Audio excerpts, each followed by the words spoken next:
So in this next module, I'm going to go through another example and use it to kind of lead into giving you an overview of a couple of principles of effective writing that I'll be talking about this week as well as next week.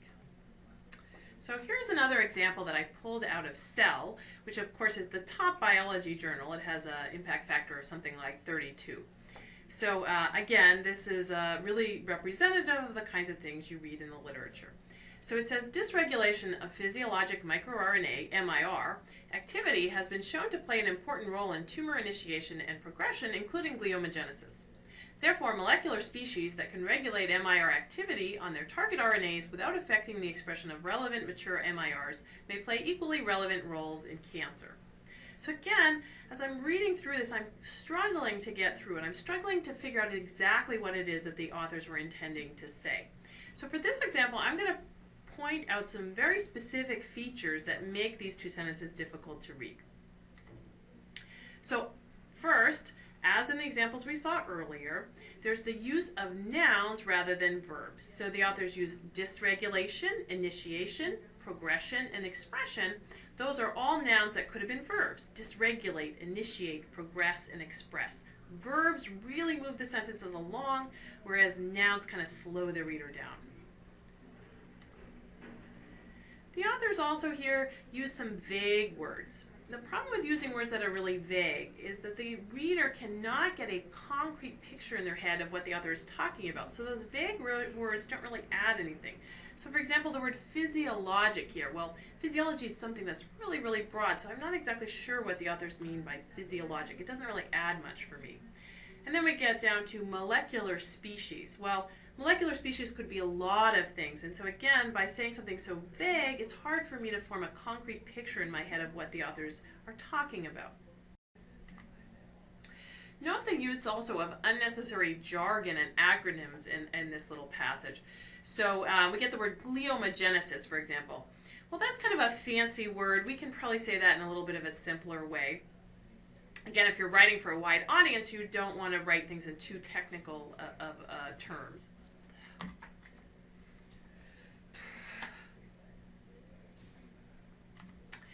So also note the use of unnecessary jargon and acronyms in this passage. So we get the term gliomagenesis, which is just kind of a fancy way to say the formation of glioma. There's easier ways and more direct ways to say that.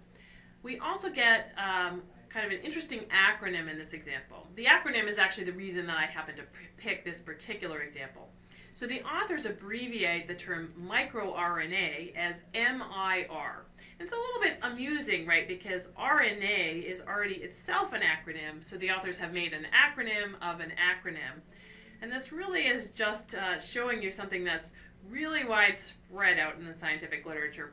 Authors love to use acronyms. They throw them all over the place. The problem with acronyms is that unless they're things that are really, really standard that everybody is familiar with, most readers aren't going to know your acronym, especially if you've just made it up, which many authors do. So when they get to your acronym in the piece they're reading, they're going to have to stop and pause and figure out, oh, what is MIR? They have to go back and look it up, and that's going to halt them, that's going to stop them and slow their reading. It's really, really hard on the reader. It's great for the author because it saves them the time of having to write the whole word out every instance.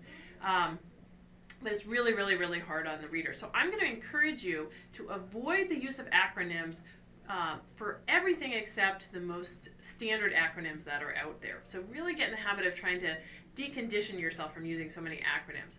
You can see that in this case, there's really no benefit to using the acronym.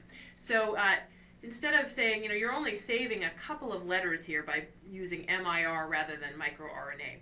And when I get to that second sentence and I see, molecular species that can regulate MIR, I had to pause and actually think about what is MIR, so that really slowed the reading down for me. Another thing I want to point out is in this first sentence, the authors use what is called the passive voice for their verb tense.